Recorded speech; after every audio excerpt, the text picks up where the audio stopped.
ना काहू से दोस्ती ना काहू से बैर, कर्म सेवक न्याय प्रिय, लेते हैं आपके कर्मों की खैर। जय नारायण की नमस्कार। आप देख रहे हैं अष्टोदेव और मैं हूं डीडी शास्त्री। स्नेह दर्शकों, इस लोकोक्ति से आप समझ ही गए होंगे कि आज हम किस विषय पर आपसे चर्चा करने जा रहे हैं। जी हां स्नेह दर्शकों, सूर्यसुत शिव भक्त शनि ग्रह 12 फरवरी को प्रातःकालीन 5:26 में होने जा रहे हैं अस्त। शनि ग्रह अपनी मूल त्रिकोण कुंभ राशि में पुनः उदय होंगे 17 मार्च को। स्नेह दर्शकों, आज ज्योतिष शास्त्र बड़ा स्पष्ट आता है कि जब कोई भी ग्रह एक निश्चित डिग्री अर्थात अंश पे आता है तो कुछ समय के लिए अस्त हो जाता है। चंद्रमा जब 12 अंश पर आते हैं तो चंद्रमा अस्त हो जाते हैं। उसी कड़ी में मंगल ग्रह जब 7 अंश पर आते हैं तो मंगल ग्रह अस्त हो जाते हैं। बुध ग्रह जब 13 के अंश पर 13 डिग्री पर आते हैं तो बुध ग्रह अस्त हो जाते हैं। उसी तरह से देवगुरु बृहस्पति 11 अंश पर आने पर देवगुरु बृहस्पति भी अस्त हो जाते हैं। 9 अंश पर जब शुक्र ग्रह आते हैं तो तब शुक्र ग्रह भी अस्त हो जाते हैं। स्नेह दर्शकों, इसी कड़ी में जब भी शनि ग्रह जिस राशि में गोचर कर रहे होते हैं, यदि उस राशि के 15 अंश पर आ जाते हैं तो शनि ग्रह स्वयं अस्त हो जाते हैं। दूसरी परिभाषा में अगर मैं आपको समझाऊं, सूर्य ग्रह स्थिर है और सारे ग्रह पृथ्वी से लेकर सारे 9 ग्रह सूर्य के इर्द गिर्द चक्र लगाते हैं। जो ग्रह सूर्य के बिल्कुल सन्निकट आ जाता है तो कुछ समय के लिए वह ग्रह अस्त हो जाता है। तो ये सिंपल अस्त की परिभाषा है। स्नेह दर्शकों, अब आते हैं आज के विषय पर। जो कर्म के कारक हैं, न्यायप्रिय हैं और व्यक्ति को उसी के ही कर्मों के अनुसार फल देते हैं। कौन से ग्रह? शनि ग्रह। यह होने जा रहे हैं बकरी 12 फरवरी को, क्योंकि 13 फरवरी को सूर्य ग्रह प्रवेश करेंगे कहां? कुंभ राशि में। उसी दिन कुंभ संक्रांति भी है, फाल्गुन संक्रांति भी है। और जैसा मैंने आपको समझाया कि सूर्य के इर्द गिर्द जो भी ग्रह आता है वह कुछ समय के लिए अस्त हो जाता है, क्योंकि सूर्य के अंदर जितना तेज और प्रकाश होता है। तो स्नेह दर्शकों, सूर्य ग्रह जब तक रहेंगे कुंभ राशि में तब तक उनके पुत्र शनि ग्रह रहेंगे अस्त। इसको अगर आप दूसरी परिभाषा में समझें, पुत्र कितना भी बलवान क्यों न हो, पुत्र को कितनी भी नॉलेज क्यों न हो, लेकिन पिता की छाया मिलते ही पुत्र एक सुरक्षा कवच महसूस करना शुरू कर देता है और कुछ समय के लिए अपने आप को रिलैक्स मोड में डाल देता है। उसी परिभाषा में अगर मैं आपसे बात करूं तो शनि ग्रह भी कुछ समय के लिए अपने पिता सूर्य के संरक्षण में अस्त होने जा रहे हैं। स्नेह दर्शकों, ज्योतिष में बड़ा स्पष्ट कहा जाता है कि सूर्य ग्रह पापी ग्रह है, सूर्य क्रूर ग्रह है, जबकि अगर हम इसको सार्थकता से समझे तो सूर्य न तो पापी ग्रह है और ना ही क्रूर ग्रह है। शनि है तो शनि है मात्र और मात्र कर्म का फल देने वाला न्यायकारक ग्रह। अब जब राजा दंड देगा तो कुछ लोग उनको न्यायाधीश भी कहेंगे तो कुछ लोग उनको क्रूर भी कहेंगे। तो इसीलिए कुछ विद्वानों का मत है कि शनि ग्रह पापी ग्रह भी है, क्रूर ग्रह भी है। लेकिन अगर हम इसको दूसरी परिभाषा में समझें तो शनि ग्रह हकीकत में सेवक है और शनि ग्रह न्याय प्रिय ग्रह है। शनि ग्रह कर्म का कारक ग्रह। मेरे प्रिय दर्शकों, आज का यह एपिसोड जो शनि ग्रह पर ट्रांजिट स्पेशल प्रोग्राम है, इस एपिसोड के माध्यम से आप समझ पाएंगे कि शनि ग्रह 12 फरवरी से लेकर 17 मार्च तक जब अस्त रहेंगे तो आपकी राशि के ऊपर इस अवधि में शनि ग्रह का क्या प्रभाव रहने वाला है। कुछ राशि वालों के लिए अवधि विशेष लाभदायक रहेगी, जिनकी शनि की महादशा, शनि के अंतरदशा, शनि की सूक्ष्म परतंत्र दशा, शनि के ढैया या साढ़े साथी चल रही है, उनके लिए यह अवधि बहुत महत्वपूर्ण रहने जा रही है।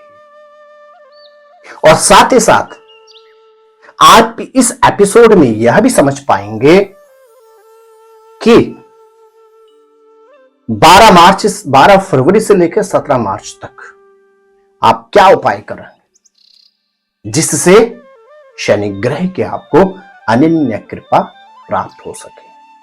तो मेरे प्रिय दर्शकों, राशिफल प्रारंभ करें उससे पहले बहुत महत्वपूर्ण सूचना, यदि आप अपनी जन्म पत्रिका से संबंधित अपने किसी भी पारिवारिक सदस्य की जन्म पत्रिका से संबंधित किसी भी तरह का परामर्श प्राप्त करना चाहते हैं तो नीचे दिए गए नंबरों पर संपर्क करके टेलीफोनिक कॉल के माध्यम से अथवा दिल्ली या नोएडा हमारे ऑफिस में आकर हमसे मिलकर अपनी शंका का उचित परामर्श प्राप्त कर सकते हैं। साथ ही साथ यदि आप किसी भी तरह का अपने घर, फैक्ट्री, ऑफिस में वास्तु से संबंधित परामर्श प्राप्त करना चाहते हैं तो नीचे दिए गए नंबरों पर संपर्क करके टेलीफोनिक कॉल के माध्यम से आप अपनी वास्तु विजिट फिक्स करवा सकते हैं। तो आइए ज्यादा भूमिका न बनाते हुए बात करते हैं। शनि ग्रह की 3 दृष्टियां होती हैं, तीसरी दृष्टि, सप्तम दृष्टि और दशम दृष्टि। स्पष्ट कहा जाता है कि शनि की जो है वो त्रिदृष्टियां होती हैं, 3, 7 और 10। प्रेम धनुराशि के जातकों, अब शनि ग्रह आपके तृतीय भाव पर होने जा रहे हैं अस्त, और वैसे भी धनुराशि के जातकों के लिए शनि ग्रह होते हैं द्वितीय भाव धन, पैतृक संसाधन, पितरों का आशीर्वाद, और थर्ड हाउस होता है सिबलिंग, भाई बहन का। शनि की दृष्टि रहेगी पंचम भाव पर आपके एजुकेशन, शनि की सप्तम दृष्टि रहेगी आपके 9वें भाव भाग्यस्थान पर, और शनि की 10वीं दृष्टि रहेगी कहां पर, आपके 12th हाउस पर। तो आपके पास भी अद्भुत समय है, क्योंकि अभी साल भर पहले आप शनि के साढ़े साथी से बाहर निकले हैं और अद्भुत समय आपके पास। आप इन क्षेत्रों में अपने लिए हर तरह से शनि को अनुकूल कर सकते हैं। कब तक के लिए? 2029 मार्च 2025 तक के लिए। क्या करना होगा आपको?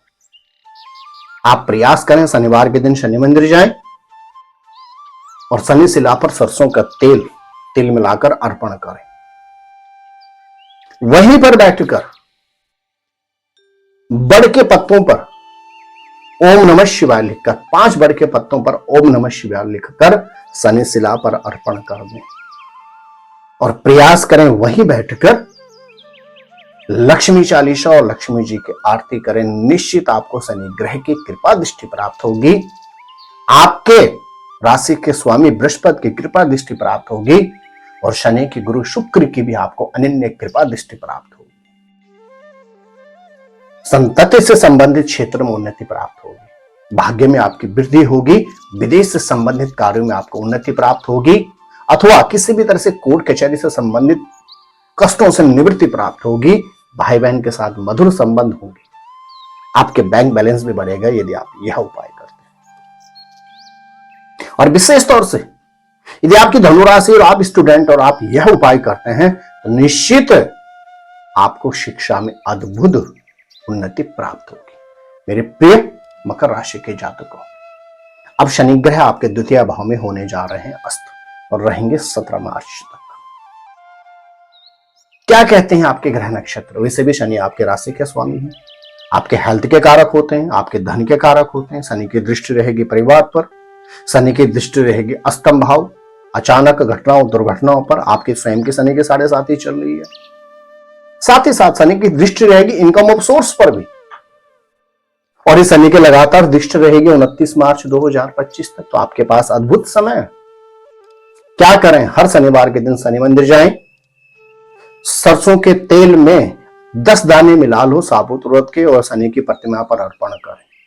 वहीं पर बैठकर दशरथ कृत शनि स्तोत्र का पाठ करें और शनिवार के दिन साबुत उड़द और चावल गरीबों में बांटें।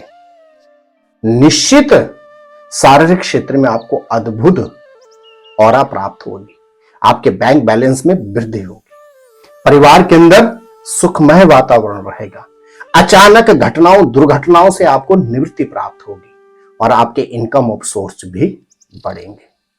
और विशेष तौर से यदि आपकी राशि है मकर, तो आपको शनि की जो 7.5 चल रही है आपकी, उससे संबंधित कष्टों से निवृत्ति प्राप्त होगी। मेरे प्रिय कुंभ राशि के जातकों, आपके राशि के स्वामी स्वयं आपकी राशि में बैठकर होने जा रहे हैं अस्त। और आप इस अवधि में यदि अपने राशि के स्वामी के ख्याल रखते हैं, कुछ विशेष उपाय करते हैं, तो आप ये मान लीजिए जब तक आपकी शनि की 7.5 रहेगी, लगभग सितंबर 2027 तक अद्भुत कृपा प्राप्त होगी आपको शनि की। यदि इस अवधि में आपने शनि का रख लिया ख्याल, तो आने वाले तकरीबन 4 साल गारंटी मेरी इस बात की है कि शनि ग्रह आपका पूरा रखेंगे ख्याल। क्या करना है आपको इस अवधि में? प्रत्येक शनिवार के दिन शनि मंदिर जाएं, शनि शिला पर सरसों के तेल में काले तिल मिलाकर अर्पण करें। वहीं पर बैठकर शनि चालीसा का पाठ करें और साबुत उड़द, लोहे का कोई बर्तन और काले फल जरूरतमंद व्यक्तियों को अर्पण कर दें। और 9 साल से छोटे बालक को काले कपड़े, काले जूते, काली कोई मिठाई, ये काले कोई तरल पदार्थ, पेय पदार्थ अर्पण करें। निश्चित मान के चलेगा आप 2027 तक शनि की उलझनों से हो जाएंगे मुक्त। मेरे प्रिय मीन राशि के जातकों, अब शनि ग्रह जिनके आपके ऊपर चल रही है 7.5 होने जा रहे हैं आपके द्वादश भाव में अस्त। और आपके पास अद्भुत समय है। 12वां भाव हर तरह से कष्टों का कारक होता है। उन सब कष्टों से आपको निवृत्ति प्राप्त हो सकती है। वैसे भी शनि ग्रह आपके लिए होते हैं इनकम ऑफ सोर्स भी और खर्चों के कारक भी, उलझनों के कारक भी। उस पैसे का क्या फायदा या उन सुख सुविधाओं का कोई बेनिफिट नहीं है यदि साथ में आपको अथाह रोग और शोक साथ में है। तो मीन राशि के जातकों की बड़ा स्पष्ट कहा जाता है शनि ग्रह लग्जरियस लाइफ का कारक तो होता ही होता है, साथ ही साथ उलझनों का कारक भी होता है। आपके पास अद्भुत समय है, भाग्य में वृद्धि कर सकते हैं, ऋण शत्रु रोग से निवृत्ति प्राप्त कर सकते हैं, इनकम ऑफ सोर्स में बढ़ोतरी कर सकते हैं, विदेश से संबंधित अपने कार्यों को आप बना सकते हैं, हर तरह से उलझनों से आप निवृत्त हो सकते हैं। लेकिन कैसे? आप प्रत्येक शनिवार के दिन सरसों का तेल शनि की शिला पर अर्पण करें। वहीं पर बैठकर सरसों के तेल का एक दिया जलाएं। वहीं पर बैठकर सरसों के तेल में छाया देकर छाया पात्र दान दे दें और उड़द और चावल मिलाकर गरीबों में बांटें। और साथ ही साथ कोशिश करें, आपके लिए अद्भुत एक उपाय है कि शनिवार के दिन हनुमान जी के दर्शन, शनि के दर्शन करने के बाद करें। निश्चित आपको शनि ग्रह की अनन्य कृपा प्राप्त होगी। तो मेरे प्रिय दर्शकों, यह ट्रांजिट स्पेशल जो प्रोग्राम है, इसमें अद्भुत संयोग बन रहे हैं। जिस अवधि में शनि और सूर्य एक साथ रहेंगे, शनि ग्रह अस्त रहेंगे, साथ में लंबे समय तक रहेंगे बुध ग्रह। क्योंकि 19 फरवरी को बुध ग्रह स्वयं पहुंच जाएंगे कहां पर? कुंभ राशि में। और बुध ग्रह को सबसे अच्छा एक मीडिएटर ग्रह कहा जाता है। बुध ग्रह सूर्य के भी मित्र हैं और शनि के भी मित्र हैं। तो अद्भुत एक समय है। यदि इस अवधि में जो उपाय मैंने आपको बताए हैं आप यह उपाय करते हैं तो निश्चित मान के चलेगा आपको अनन्य कृपा प्राप्त होगी। किसकी? शनि ग्रह की। देखिए, मैंने आपको पहले ही कहा कि जब कोई भी संतान अपने पिता का संरक्षण प्राप्त करती है, चाहे पिता और पुत्र के मध्य जितने मर्जी मतभेद हो, उसके बावजूद संतान अपने आप को रिलैक्स महसूस करती है, क्योंकि संतान के लिए पिता हमेशा एक कल्प वृक्ष होते हैं, अर्थात संतान को हमेशा छाया प्रदान करते हैं। और यहां पे अद्भुत समय, पहले शनि और सूर्य के मध्य में रहेंगे बुध, और शनि जैसे निकलेंगे 7 मार्च को उसी दिन वहां शुक्र आ जाएंगे। तो अद्भुत समय है, इस अवधि का उठाएं आप लाभ, इन उपायों को आप अवश्य करें। तो मेरे प्रिय दर्शकों, यदि आपको हमारे वीडियोज अच्छे लगते हैं, देखिए मेरा कोई भी एपिसोड कट-पट वाला नहीं होता है, इसीलिए बीच बीच में टंग स्लिप हो जाती है। अस्त की जगह बकरी, बकरी की जगह अस्त आ जाता है, क्योंकि मैं उन ज्योतिषी में से नहीं हूं जो कट कट कॉपी पेस्ट करके एपिसोड बनाते हैं। तो यदि आपको एपिसोड अच्छा लगते हैं हमारे, आपको अवश्य हमारे चैनल सब्सक्राइब करना चाहिए और वीडियो से अधिक शेयर करें, ताकि और लोगों को भी, आपके परिचितों को भी ज्योतिष के विषय में एक्चुअल मूलभूत जानकारी प्राप्त हो सके। तो जय नारायण की नमस्कार। आप स्वस्थ रहें, मस्त रहें, अपना विशेष ख्याल रखें और बहुत बहुत आशीर्वाद।